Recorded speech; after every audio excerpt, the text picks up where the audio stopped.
Hi there! Welcome to another episode of Isabel Explains.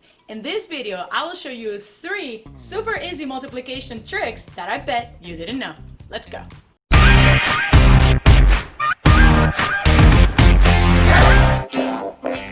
Now the first trick I'm going to show you is how to multiply by 9 using your fingers. The first thing I want you to do is put your fingers out just like this and look at them. They're beautiful. Now what I want you to do is I want you to count the number that you're multiplying 9 by. So let's suppose that you have 9 times 3.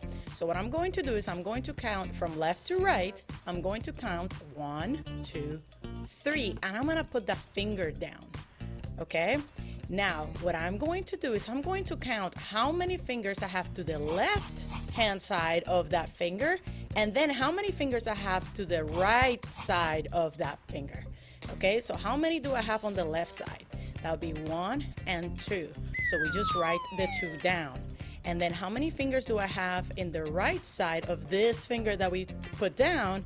That would be 1, 2, 3, 4, 5, 6, 7. So we write the 7 down. So that means that 9 times 3 is 27.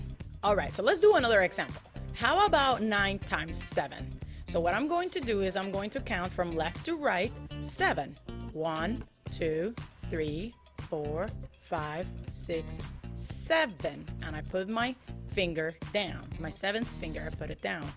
And then now I count to the left hand side. How many do I have before the finger that's down? And then how many do I have after?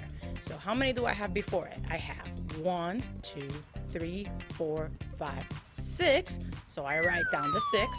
And then how many do I have after the finger that's down? I have 3.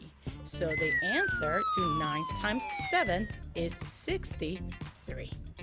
All right, so let's suppose that we do 9 times 10. Well, the exact same principle applies. We're just gonna count 10 from left to right. So I know that I have 10 fingers, so I know that the last one is the one I'm gonna put down, right? So now I'm gonna count how many do I have to the left of the finger, and then how many do I have to the right. And then you're saying, wait a second, Miss Isabel, there are no fingers to the right. That is correct.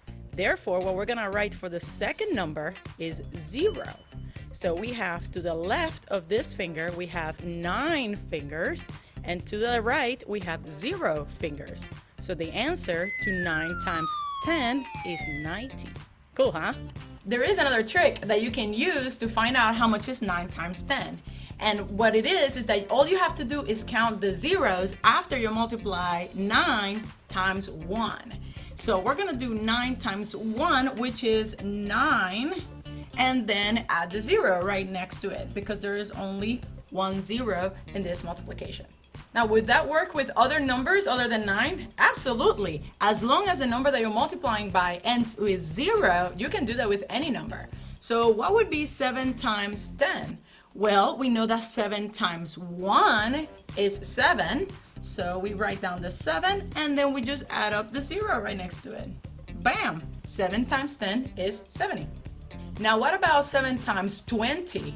The exact same thing. What we're gonna do is we're gonna multiply 7 times 2, which is 14, because 7 plus 7 is 14. And then we just add the 0 right next to it. So 7 times 20 is 140. Now let's kick it up a notch. What if both numbers that you're multiplying by each other end in 0? Well, the exact same principle applies. What you're going to do is you're going to multiply 1 times 2, which are the numbers that are not 0, which is 2. And then you're gonna add the zeros from both of them. There is 1 0 here and 1 0 here. So you just put a 0 here and a 0 here. So 10 times 20 is 200. Now, what if it's an even bigger number? What if we have like 10 times 100? Well, it doesn't matter. It's the exact same rule. We multiply the numbers that are not zeros, and then we add the zeros right next to it. So we do 1 times 1, which is 1, and then we add 3 zeros next to it. And what number is that? 1,000. That's a big number. Now, let's do the third trick, which is multiplying by 11. Let's suppose that I have 11 times 3, but this is super easy. Literally all you have to do is write the 3 2 times. So it would be 3, 3. Bam, done. 11 times 3 is 33. What about 11 times 6? The exact same story. All you're gonna do is write the 6 twice. So 6, 6. 11 times 6 is 66. Now, what about if you're multiplying 11 times 10, like a bigger number? Are you gonna write like 10, 10? No. Remember that if you're multiplying by a number that ends with 0, what you're going to do is multiply the 1 times everything that is not 0, right? So 1 times 11, which is 11, and then you add the 0, right? But how is that a trick? We already learned that trick, right? Well, here's the cool trick.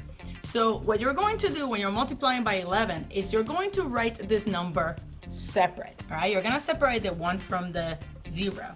You're gonna write it like this, 1 and 0. And then what you're going to do is you're gonna add up these two numbers. 1 plus 0 is 1. So the answer to 11 times 10 is 110. So what if we multiply 11 by an even bigger number, like 12? So we do 11 times 12. Again, what I'm going to do is I'm going to separate the 12. And we're not going to separate the 11, right? Because the 11 is the one that's separating the 12. You can think of it that way. So we're going to separate the 12, right? So we're going to do 1 and 2. And then we're going to put in the middle the sum of 1 plus 2, which is 3. So 11 times 12 is 132. All right, what about 11 times 25? That sounds like a lot, right? Well, it kind of is. So what do? We separate the 2 and the 5. 2 and 5. And then we add them up. So 2 plus 5 is 7. So the answer of 11 times 25 is 275. Last one, 11 times 36. Now I want you to do this one on your own. So go ahead and pause the video, and then when you get the answer, come back and see if you got it correct. Got it? All right, so the first thing we do is separate the 3 and the 6. And then we add, how much is 3 plus 6? 9. So the answer of 11 times 36 is 396. Thank you so much for watching. If you found this video helpful, go ahead and give it a thumbs up and let me know in the comments below. Also, don't forget to subscribe so you can see more videos like this one when I post them, and I will see you next time.